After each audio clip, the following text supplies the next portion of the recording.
सचिव राजेश अग्रवाल यांच्याकडून त्र्यंबकेश्वरमधील विकास कामांची ऑन द स्पॉट पाहणी। राज्याचे मुख्य सचिव राजेश अग्रवाल सध्या नाशिक दौऱ्यावर आहेत आणि आज त्यांनी तीर्थक्षेत्र श्री त्र्यंबकेश्वरला भेट देऊन सिंहस्थ विकास कामांचा आढावा घेतला। कामे उशिराने सुरू झाल्याने प्रशासनाची कशी धावपळ उडाली आहे आणि मुख्य सचिवांनी नेमके काय आदेश दिले पाहूयात या विशेष रिपोर्टमध्ये।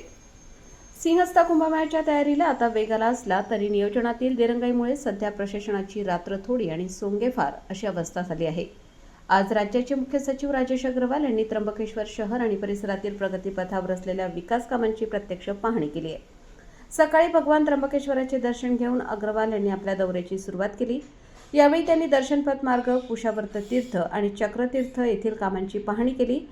विशेषतः सिंहस्थासाठी अत्यंत महत्त्वाचे असलेले भूसंपादन, वाहनतळ पार्किंग आणि साधुग्रामच्या कामात नेमकी काय प्रगती आहे याचा आढावा त्यांनी घेतला।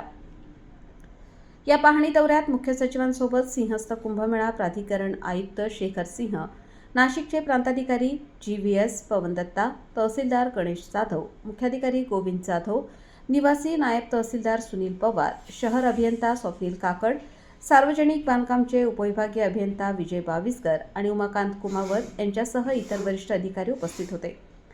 नाशिक त्र्यंबक सहापदरीकरणाचे काम आधीच सुरू झाले असले तरी शहरातील अंतर्गत कामांना मात्र बराच उशीर झाला आहे। अंदाजपत्रके आणि बैठकांच्या फेऱ्यात वेळ गेल्याने ऐन उन्हाळ्याच्या शेवटी ही कामे सुरू झाली आहेत। आता जिल्ह्यात अवकाळी पावसाने हजेरी लावल्यामुळे पावसाळा सुरू होण्यापूर्वीच ही कामे पूर्ण करण्याचे मोठे आव्हान यंत्रणेसमोर आहे।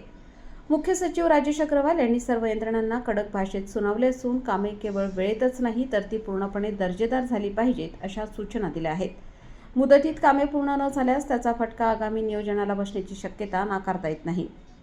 तर ही होती त्र्यंबकेश्वरमधील सिंहस्थ कामांच्या दौऱ्याची सविस्तर माहिती।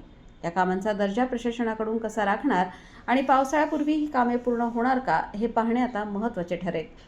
वृत्तसंकलन जगन घागरे, त्र्यंबकेश्वर।